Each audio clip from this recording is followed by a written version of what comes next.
Hey guys, welcome back to the second part of final accounts. तो आज हम इस वीडियो में कवर करने वाले हैं कि ट्रेडिंग अकाउंट क्या होता है, इसके अंदर कौन कौन से आइटम्स इंक्लूड होते हैं। तो लेट्स गेट स्टार्टेड।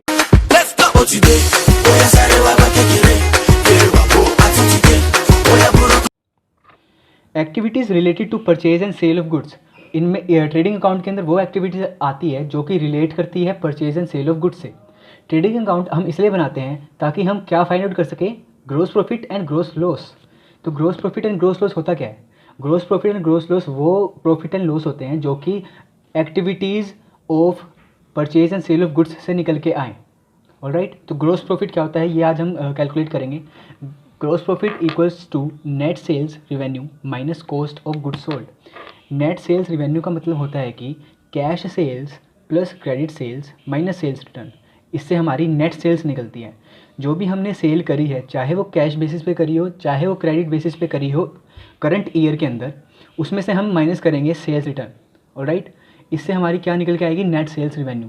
ये तो हो गई हमारी रिवेन्यू, मतलब कितना रुपये आ रहा है सेल करने से, माइनस इसमें से जो कि सेल करने तक जो रुपया लगा है उस गुड के ऊपर, उसे हम क्या करेंगे? माइनस। तो इसको हम कैसे कैलकुलेट करते हैं?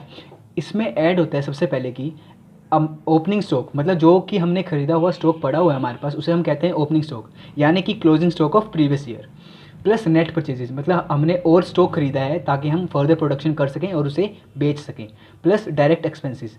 ये वो एक्सपेंसेस हैं जो कि एक ट्रेडर करता है वाइल इंपोर्टिंग द गुड्स, मतलब परचेज करने के दौरान जो भी डायरेक्ट एक्सपेंसेस होंगे उन्हें हम कहेंगे direct expenses. Expenses incurred in bringing the goods to the place of business or trade until the goods are placed in a saleable position। तो इससे आपकी और ज़्यादा क्लियर हो जाती है डायरेक्ट एक्सपेंसेस की डेफिनेशन। इसमें से हम माइनस करेंगे क्लोजिंग स्टॉक। क्लोजिंग स्टॉक मतलब वो स्टॉक जो अभी तक बिका नहीं है। ऑलराइट, तो ये हो गया net sales minus cost of goods sold.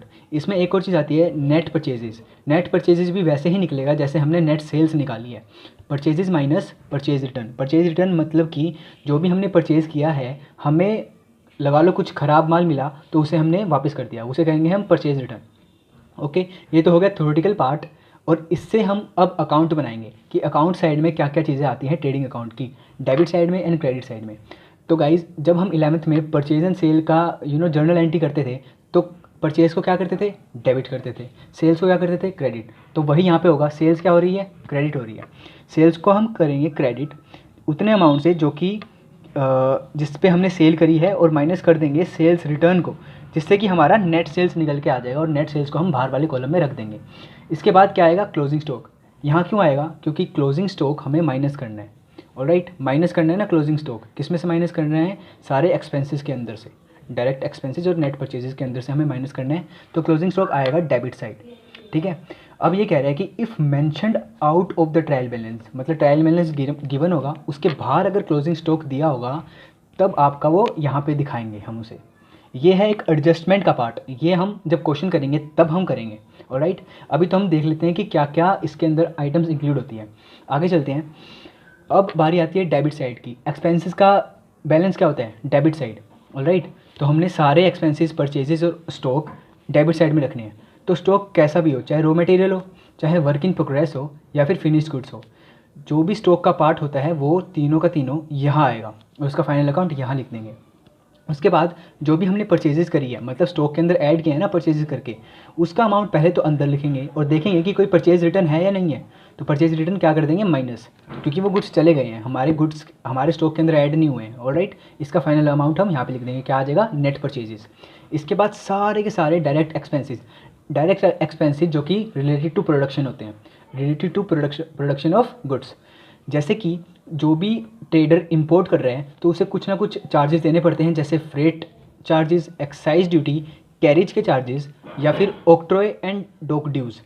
ये ट्रेडर जब देता है जब वो कुछ इंपोर्ट कर रहा होता है गुड्स। ऑलराइट, ये नाम आपने पहली बार सुने होंगे, तो पता लगाइए कि ये क्या होते हैं। गूगल पे जाके सर्च करिए एंड कमेंट सेक्शन में बताइए कि ऑक्ट्रॉय एंड डॉक ड्यूज़ होता क्या है। ऑलराइट, तो डायरेक्ट एक्सपेंसेस में एक और मेन चीज़ आपको बता दूं कि carriage inward and carriage on purchases, ये तीनों चीज़ सेम है, और यही चीज़ किस में आएगी? ट्रेडिंग अकाउंट के अंदर।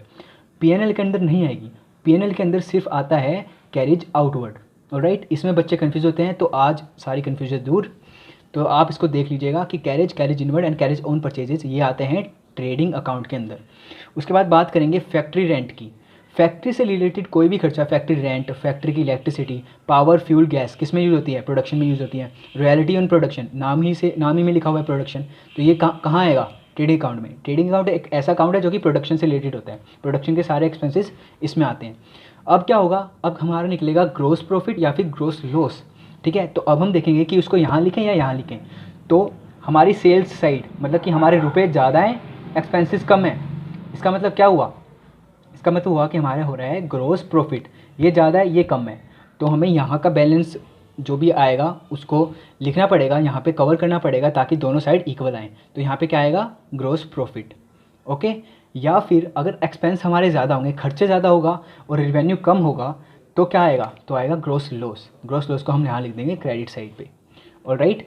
और ग्रोस प्रॉफिट को हम क्या कर देंगे? फिर ट्रांसफ़र कर देंगे P&L अकाउंट के अंदर। तो ये था ट्रेडिंग अकाउंट, होप आपको समझ आया हो। बस ज़्यादा बड़ी नहीं करेंगे वीडियो, ओके। तो ये आप समझ लीजिएगा और अगले वीडियो में हम P&L करते हैं।